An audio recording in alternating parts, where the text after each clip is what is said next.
एक परिवार में 8 साल में 3 मौतें होती हैं। पहली मौत के बाद दूसरी मौत 5 साल के बाद और तीसरी मौत ठीक 3 साल के बाद, यानी कि 8 साल में 3 मौतें होती हैं।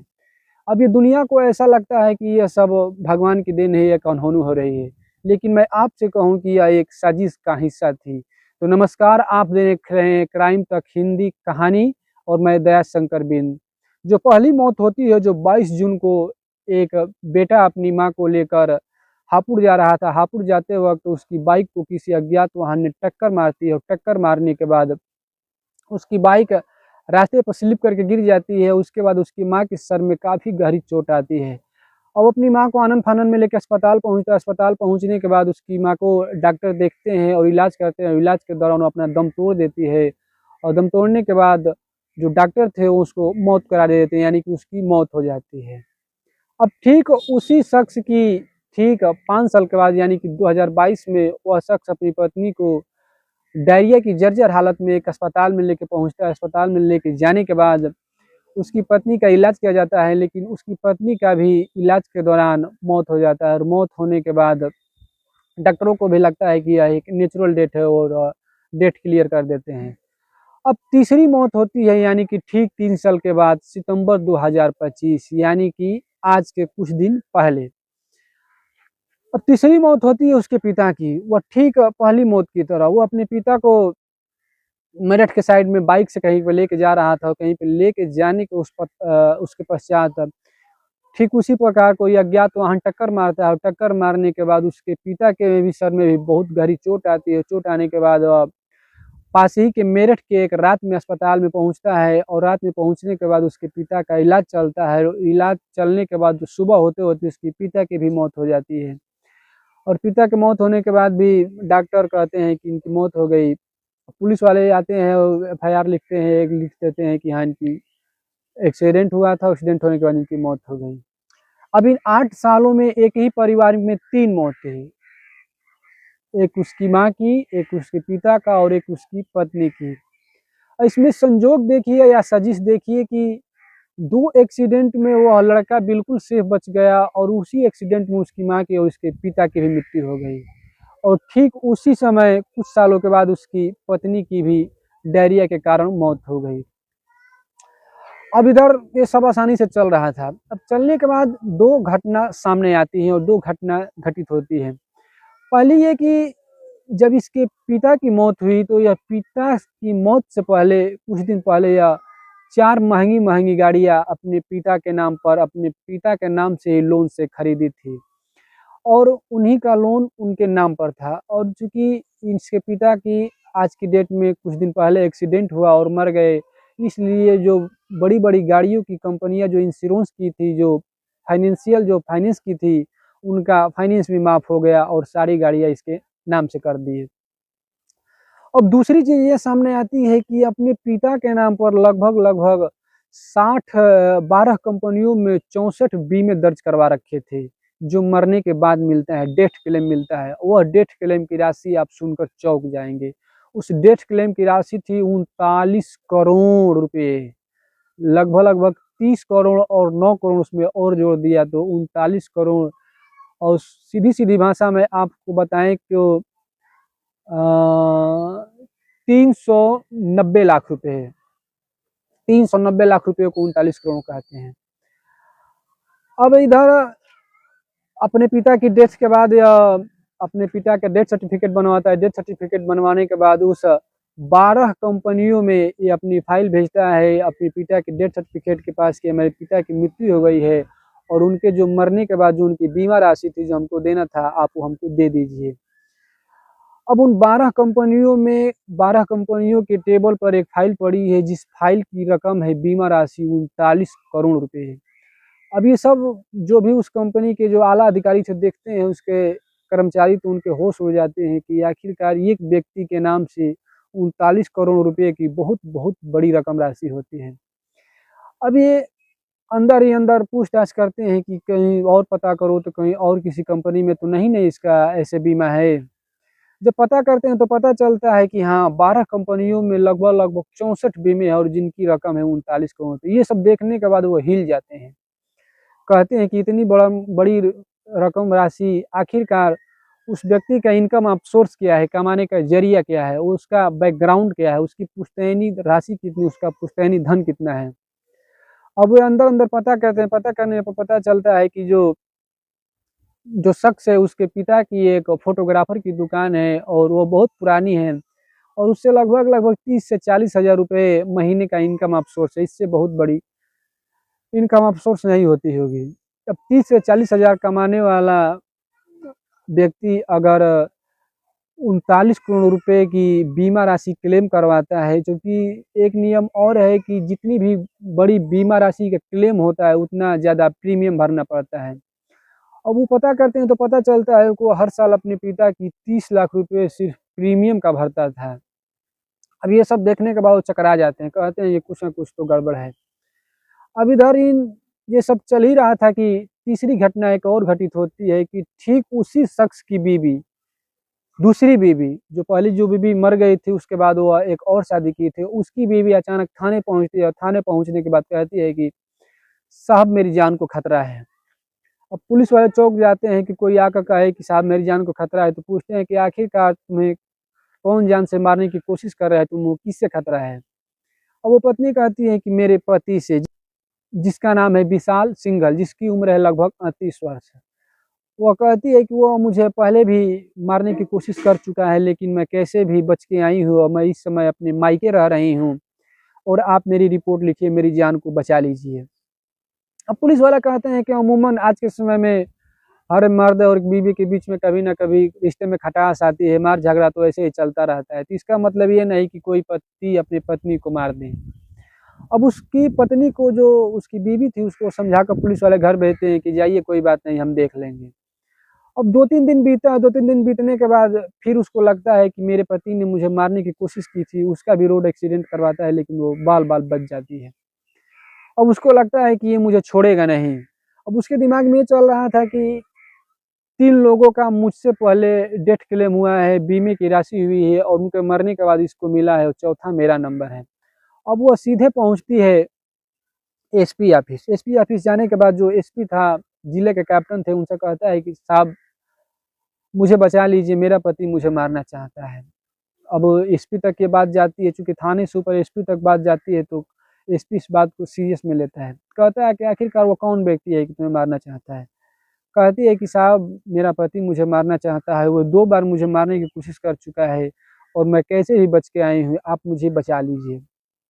अब एसपी कहता है कि आखिरकार तुम्हारे पास कोई पुख्ता सबूत है या कोई ऐसी बात है जिसकी वजह से वो तुम्हें मारना चाहता है। उसकी पत्नी कहती है कि देखिए साहब, 8 साल पहले, ठीक 8 साल में हमारे घर में 3 मौतें हुई हैं। उससे पहले एक बीवी थी जो मैं दूसरी शादी करके वो मुझे लाया है, उसकी मौत हो गई डायरिया के चलते और उसकी माँ की मौत हो गई रोड एक्सीडेंट में और हाल ही में उसके पिता की मृत्यु हुई है। और उन मृत्यु के पीछे, इन जानों के पीछे मुझे एक लॉजिक नज़र आता है कि इन तीनों के नाम से इंश्योरेंस था, एक बीमा था और वो बीमे की राशि के लिए वो तीनों को मार दिया और चौथा बीमा मेरा कराया है 3 करोड़ का और वह 3 करोड़ रुपए लेने के लिए मुझे भी मारना चाहता है। और पुलिस को भी लगता है कि हाँ, चलो अगर इस महिला की बात में थोड़ी-सी भी सच्चाई है तो हमें पूछताछ करनी चाहिए। अब पुलिस वाले पूछताछ करते हैं। पूछताछ करने के बाद उनको पता चलता है कि हाँ, जो पहली इसकी बीबी मरी थी उसका डेथ क्लेम था 80 लाख रुपए और उसे मिल गया, जो कि डायरिया की वजह से मरी थी। और उसकी जो माँ मरी थी उसकी डेथ क्लेम राशि थी, यानी कि बीमा राशि थी 25 लाख रुपए। अब ये दोनों पैसे मिला के उसके पास करीब करीब 1 करोड़ 5 लाख रुपए होते हैं। अब 1 करोड़ 5 लाख रुपये आने के बाद इसका रहने, खाने पीने का, चलने का सब कुछ ढंग बिल्कुल बदल जाता है और ऐशो आराम की ज़िंदगी जीता है। और इसी बीच उन पुलिस वालों को एक और चीज़ पता चलती है कि जो इसके हाल ही में पिता की मृत्यु हुई है, जो रोड एक्सीडेंट में, यह लगभग 1 दर्जन कंपनियों में, यानी कि 12 कंपनियों में 64 बीमे करवा रखे हैं और उन बीमों की राशि है लगभग लगभग 39 करोड़ रुपए है। अब पुलिस वालों के ये सब पता करने के बाद हाथ पैर फूल जाते हैं कि नहीं, कुछ न कुछ तो गड़बड़ जरूर है। अब पुलिस वाले उस शख्स को उठाते हैं, उस शख्स को उठाने के बाद सख्ती से पूछताछ करते हैं वो अपना जुर्म स्वीकार नहीं करता, कहता है कि साहब उनकी नेचुरल डेथ हुई थी, उनकी अस्पताल में मौत हुई थी और बाकायदा उनका मेरे पास डेथ सर्टिफिकेट है और उस अस्पताल का मेडिकल सर्टिफिकेट भी है। अब पुलिस वाले के पास कोई पुख्ता सबूत नहीं, पुख्ता सबूत न होने के कारण छोड़ देते हैं और पुलिस वाले अंदर ही अंदर इस विशाल बघेल की कुंडली खंगालना शुरू कर देते हैं।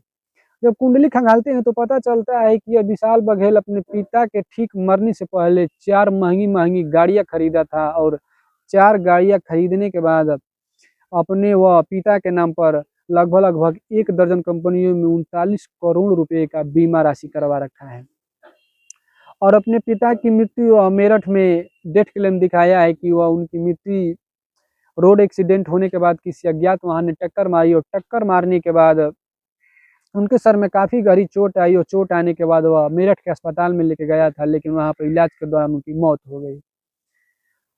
और मौत होने के बाद उनके पिता का पोस्टमार्टम हुआ है और पोस्टमार्टम रिपोर्ट पुलिस वाले निकालते हैं जैसे तैसे करके। पोस्टमार्टम रिपोर्ट आने के बाद पुलिस वालों को पता चलता है कि जो इस अपने पिता का डेथ क्लेम किया है कि मैं अस्पताल लेके गया और अस्पताल में उनकी मौत हुई है, लेकिन उस पोस्टमार्टम रिपोर्ट में साफ-साफ लिखा था कि इस व्यक्ति की इससे ठीक 10 से 12 घंटे पहले ही गला दबाकर हत्या कर दी गई थी।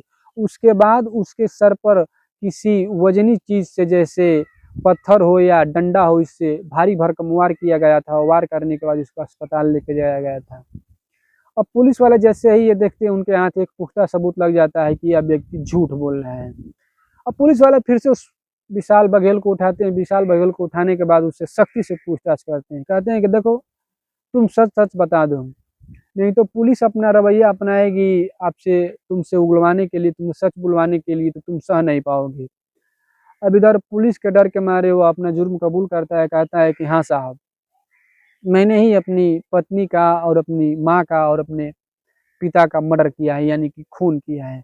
अब पुलिस वाले कहते हैं कि तुम अपनी माँ का खून की, अपनी पत्नी का और आज की डेट में अपने पिता का। वो कहता है कि साहब मेरी माँ के नाम पे 25 लाख रुपए का बीमा था और मुझे पैसों की तंगी आ गई थी। पैसे की तंगी के चलते मेरे दिमाग में एक आइडिया आया कि क्यों ना अपनी माँ को अपने से ही रोड एक्सीडेंट करवा के मार दिया जाए और मारने के बाद अस्पताल लेके जाया जाए। अस्पताल किसी भी तरह एक नेचुरल डेथ बता दिया जाए, एक रोड एक्सीडेंट बता दिया जाए, उसके बाद वो बीमा राशि मुझे आसानी से मिल जाएगी। और होता भी ऐसा है। वो अपने पहली माँ को लेके जाता है और उसके सर पे भारी भरकम पत्थर से वार करता है। वार करने के बाद अपनी मोटरसाइकिल को खुद से खाई में गिराता है और गिराने के बाद अपनी माँ को उठाता है, उठा के लेके पास के एक हापुड़ के अस्पताल में पहुँचता है और वहाँ कहता है कि मेरा एक अज्ञात वाहन से टक्कर हो गई।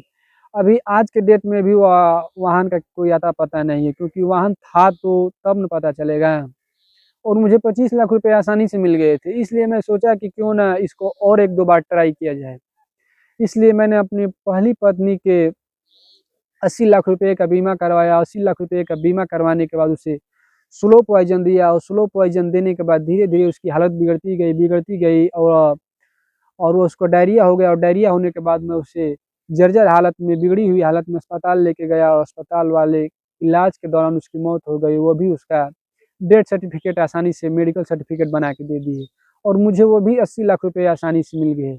फिर मैं सोचा कि क्यों ना इस बार मैं इस जो बीमा की राशि है इसको बहुत आगे बढ़ाकर लगभग बहुत बड़ी मात्रा में लगभग करोड़ों रुपए कर क्यों ना एक ही बार में मैं ऐशो आराम की ज़िंदगी जी।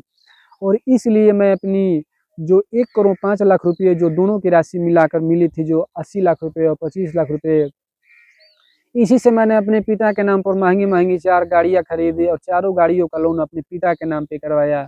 और पिता के नाम पे करवाने के बाद अपने पिता को पहले गला दबाया और गला दबा के मारने के बाद उनके सर पे पत्थर से वार किया। पत्थर से वार करने के बाद रात को मेरठ के अस्पताल में लेके गया और वहाँ पर उनकी डॉक्टरों से मिल-जुल के मैंने उनकी संदिग्ध हालत में मौत दिखा दी रोड एक्सीडेंट में। और कुछ पुलिस वाले आए, उनको भी मैंने ये रिपोर्ट बताया कि मुझे एक अज्ञात वाहन ने टक्कर मारी। टक्कर मारने के बाद और अपना जो भी क्लेम था, बीमा राशि थी, उसको मैंने फॉरवर्ड कर दी अपने बीमा कंपनियों के पास।